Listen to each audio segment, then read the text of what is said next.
Class ఎన్ని hours జరుగుతుంది, రెగ్యులర్గా 2 అవర్స్ 3 అవర్స్ జరిగితే గనక మీరు 100% ప్లేస్మెంట్ సపోర్ట్ అన్నది అట్లా పోస్టర్ మీదే ఉంటుంది, మీరు రియాలిటీ చూడలేరు.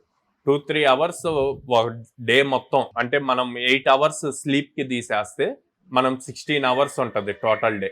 16 అవర్స్లో జస్ట్ 2-3 అవర్స్ కోర్స్ నేర్చుకొని వచ్చి తర్వాత టైం ఏం చేస్తున్నాడు, అట్లా కాకుండా 6 అవర్స్ టు 8 అవర్స్ ఇన్స్టిట్యూట్ ఏం చెప్తున్నారు అన్నది చూసుకొని అట్లాంటి వాటిల్లో జాయిన్ చేయాలి.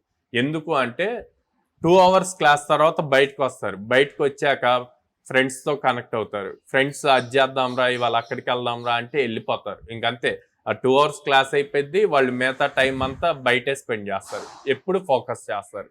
సో అలా ఫోకస్డ్గా ఉండాలి అంటే మీరు చూస్ చేసుకోవాల్సిన ఇన్స్టిట్యూట్లో 6 to 8 అవర్స్ స్టూడెంట్ స్పెండ్ చేయగలిగే ఫీజిబిలిటీ ఉండాలి. అలాంటి వాటిని మాత్రమే చూస్ చేసుకోండి.